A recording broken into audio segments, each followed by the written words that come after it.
श्री सदन जी कुटुंब परिवार व्यापार सब छोड़कर जगन्नाथ जी के दर्शन के लिए चले। कुछ दूर चलने पर यात्रियों का समुदाय दिखाई दिया जो जगन्नाथपुरी जा रहे थे, तो उनके संग हो गए। जब उन लोगों ने कुछ ने पहचान कर ली कि अरे तो कसाई कुल के हैं, सब दूर दूर छूना भी नहीं चाहते थे। जब ये देखा सदन जी ने कि ये लोग घृणा करते हैं हमसे, तो खुद अलग हो गए। शाम हो गई, उन्होंने सोचा गांव में भिक्षा मांग लेते हैं और आज रात्रि कहीं एकांतवास कर लेते हैं, सुबह जगन्नाथ जी के दर्शन करेंगे। रास्ते में एक घर में आवाज लगाई, भिक्षाम दे। एक स्त्री निकली भिक्षा ले। देखा रूप, वो स्त्री ने देखा नवयुवक भिक्षुक तेजस्वी, देखते ही रीझ गई और उसने कहा कहीं मांगने की जरूरत नहीं, आप यहाँ बैठो और भोजन करो। सदन जी ने कहा हमें पाना तो है ही, जब आप पवाने के लिए कह रही तो पवा दीजिए। उस स्त्री ने प्रार्थना की, भोजन बना के पवाया और कहा प्रभु यदि आज रात्रि यहीं विश्राम कर लें तो सुबह जगन्नाथपुरी चले जाइए। आपने उस स्त्री के विशेष आग्रह को स्वीकार करके उसके घर में शयन करना स्वीकार कर लिया। जब उसके पति सो गए वो रात्रि में उठ करके आई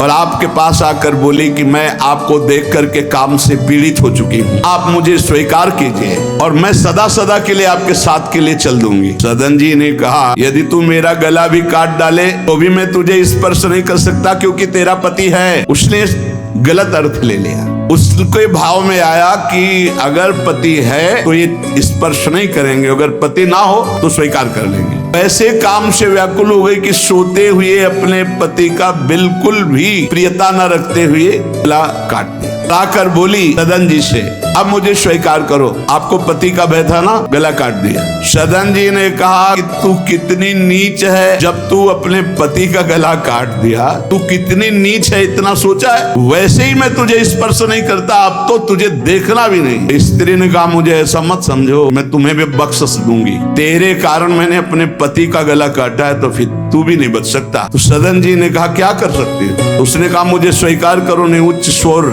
से अभी हल्ला मचाती हूँ और मैं जोर जोर से सबको कहूंगी कि ये मेरे साथ गलत करना चाहता था, मैंने रोका, मेरे पति ने रोका, मेरे पति का गला इसने काट दिया, इसलिए अभी कहती हूँ मैं आजीवन तुम्हारे साथ रहूंगी, मुझे ले चलो। सदन जी ने कहा गला कटवाना बर्दाश्त है लेकिन स्पर्श नहीं कर सकता, मैं धर्म के विपरीत नहीं चल सकता, तू चाहे मेरा गला तू काट दे या समाज से कटवा दे। अब तो उसने देखा कि ये हल्ला मचा दिया, दौड़ो दौड़ो देखो ये ऐसा ऐसा। अब गांव के लोग इकट्ठा हो गए, तुरंत बंदी बनाए गए सदन जी। वहां कौन सुने सदन जी, भीड़ में कोई सुनता है? कड़ा शासन बादशाह का था, उनके सामने पेश किया गया। पूछा गया स्त्री से क्या दोष है इनका? बोले साहब हमारे प्रति गलत भाव रख रहे थे, मेरे पति ने मेरी रक्षा की, इन्होंने पति का वध कर दिया।